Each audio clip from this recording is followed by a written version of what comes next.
Alors, revenons un petit peu à ce dont on parlait, de ce dont on parlait au début, à savoir des cycles longs en économie. Voilà. Et qui est extrêmement intéressant parce qu'on a trouvé, imaginez-vous, des statistiques, il y en a une par an, mais ça, qui date de 1840 à peu près, donc on a quand même maintenant, ça fait un siècle et demi à peu près de données, une par an, sur les grandes classes d'actifs, actions, obligations, cash en France. Et or.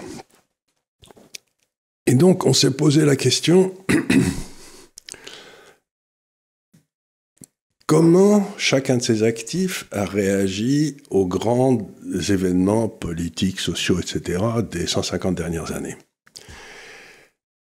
Alors, je vais vous faire une petite description historique parce que c'est très intéressant. De 1840, mettons, à 1914, on est en étalon or. Donc, la quantité de monnaie est réglée par la quantité d'or qu'il y a dans la Banque de France, quoi. C'est une espèce de... Et ce qui est très intéressant, c'est que pendant cette période de 1840 à 1914, les prix baissent, c'est-à-dire qu'on est plutôt dans une période déflationniste tout le temps.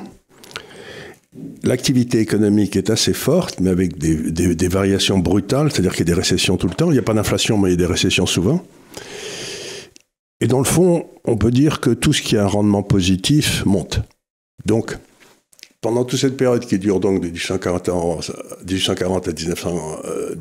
1914, il faut tout avoir, immobilier, actions, obligations, tout sauf de l'or. Mm-hmm.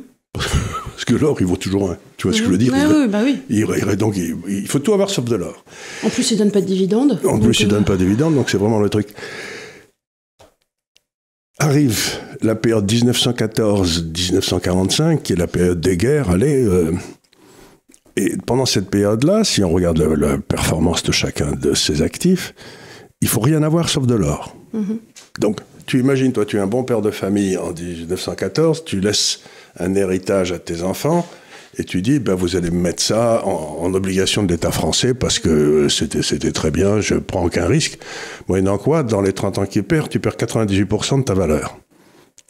C'est parce qu'on a changé littéralement de cycle historique. Tu vois, on est passé d'une forme d'organisation à une autre. Mmh. Puis alors, arrive 1945, et de 1945 à 1962, à peu près, ou peut-être 72, enfin ça, on discute, mais c'est à peu près ce moment-là. Tu es dans la période de reconstruction. Oui. Il faut avoir des actions, il faut avoir de l'immobilier et il faut travailler. Le salaire moyen monte énormément. Tu vois, donc c'est les 30 glorieuses, quoi. Donc tu peux avoir de l'or aussi, mais ce qu'il faut avoir, c'est des actions et de l'immobilier, quoi. Ça marche très bien à ce moment-là. Et puis arrive le choc pétrolier, 73-74. Et à ce moment-là, si tu veux, tu te fais massacrer sur les obligations et il faut avoir de l'or à nouveau. Et du cash. Mm-hmm. Donc, il faut avoir de l'or et du cash. Donc, un portefeuille complètement différent de celui qu'il fallait avoir dans les 30 ans précédents. Oui. Et puis ensuite, tu arrives vers, mettons, 82, la grande inflation se termine. Tu as une période financière où les taux d'intérêt étaient très hauts à cause de l'inflation. Ils baissent pendant 20 ou 30 ans. Donc, il faut avoir des obligations, il faut avoir des actions, mais avoir de l'or, sûrement pas. Non. Et aujourd'hui, on est à nouveau en train de rentrer dans une nouvelle période qui ressemble fâcheusement un petit peu à celle de 1914. Tu vois, c'est-à-dire on se demande si on n'est pas en train de rentrer dans un temps des guerres, quoi. Oui. Il faut pas être très malin pour dire ça, mais enfin, ça veut rien. Non, mais bon. Bon. Mais malheureusement, c'est le cas. Et donc, d'après tous nos travaux, il faut avoir que de l'or et des actions, ce qui est un peu le portefeuille d'Institut des Libertés, d'ailleurs. Mais ce que j'essaie de dire aux gens, c'est que vous voyez, mettons que vous ayez 40 ou 50 ans, ou vous pensez à votre épargne, de 20 à 70 ans, allez. Vous pouvez sortir d'une période et rentrer dans une autre qui est complètement différente, et les banques, etc., vont vous donner les trucs qui ont marché depuis 40 ans. Mais ces trucs qui ont marché depuis 40 ans, c'est peut-être les pires qu'il faut avoir aujourd'hui. Mm-hmm. Tu vois, donc tu aurais été voir ta banque en 1914, il t'aurait dit, cher monsieur, vous avez le 3% français garanti par l'État français, il ne peut rien avoir de mieux au monde. Moyennant quoi, tu perdais 95% dans les 30 ans qui suivaient. Donc, il y a deux choses dans la gestion. Il y a la gestion dans la période dans laquelle tu es, Et il y a essayé de comprendre, est-ce qu'on n'est pas en train de changer d'animal? D'accord. Mais ça arrive une fois toutes les lunes bleues, quoi. Ça arrive jamais, ce truc-là. Mais enfin, si, ça arrive quand même. Donc, ce qu'on essaie de faire dans nos travaux, c'est de dire, d'abord, est-ce qu'il y a un portefeuille qui résiste aux 4? Oui, il y en a un, c'est l'espèce de où tu mets un quart en or, un quart en cash, un quart en obligation et un quart en action. Mais ça passe à peu près partout. On peut faire mieux que ça, mais enfin, c'est déjà pas mal. Mais surtout, ce qui m'intéresse, moi, c'est de me dire, toute l'épargne qui est gérée aujourd'hui dans le monde est gérée sur ce qui a marché depuis 30 ans, c'est-à-dire moitié action, moitié obligation. Et ça, depuis 3 ans, les actions, ça va bien, mais les obligations, t'en prends plein la tête. Oui. Et donc, il me semble qu'il y a un risque terrible que dans la crise qui arrive, on détruise les marchés obligataires simplement parce qu'on ne peut pas les rembourser. Tu vois ce que je veux dire, ce que j'essaye de dire, et j'essaye d'être clair, c'est vous avez les marchés obligataires mondiaux, en particulier ceux de la zone de l'OCDE, États-Unis, France, Angleterre, etc., Italie, ont une capitalisation qui est très supérieure à la capitalisation des actions mondiales. Mais tu sais que la quasi-totalité des pays vont être incapables de repayer leurs dettes. Donc, si tu n'avais pas une fois tous les 30, 50 ou 70 ans, c'est ce que faisaient, je crois, les Juifs, ils avaient une espèce de tous les 70 ans, ils oubliaient toutes les dettes. Ils oubliaient toutes les dettes, simplement parce qu'ils faisaient ce calcul, que sinon, ça ne pouvait pas marcher.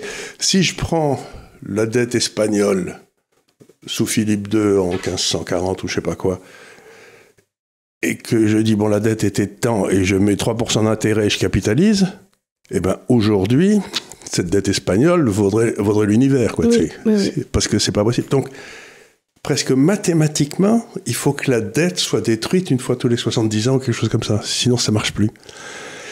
Et si ça doit arriver à une période comme ça, c'est pas la peine d'avoir de la dette. C'est pas la peine d'avoir de la dette, mais le problème, c'est que les 3/4 des personnes en ont déjà, et malgré elles.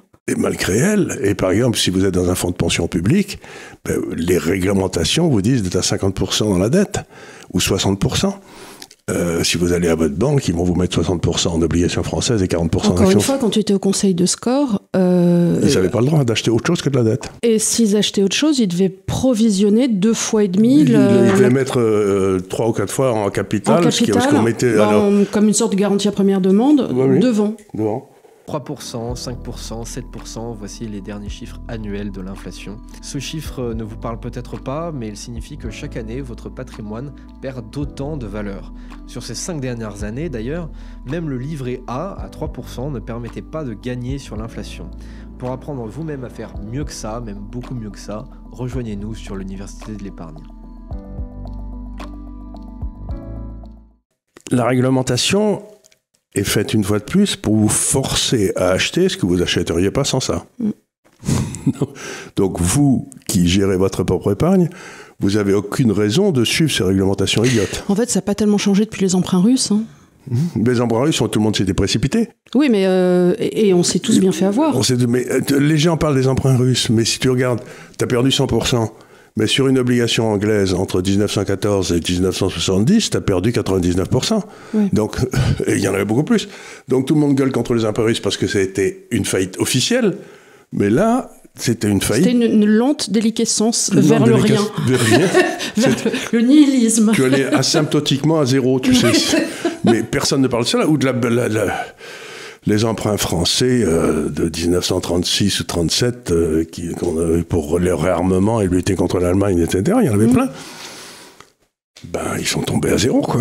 Ils sont pas à zéro, ils ont été remboursés à 1 franc. Mais le 1 franc avait perdu 99% de sa valeur. C'est ça. Donc, ce qui m'inquiète aujourd'hui, c'est que je sens, j'ai l'impression, puis comme on justifie beaucoup de nos travaux, c'est qu'on est en train de basculer d'une forme de période à une autre, c'est-à-dire la domination du dollar, tout ça c'est en train de sauter, l'émergence des briques. Donc on sait bien que la valeur relative des actifs va changer. Et il me semble que la valeur relative des obligations émises par les pays de l'OCDE ne peut pas ne pas se ratatiner par rapport à tous les autres actifs. L'or, les actions.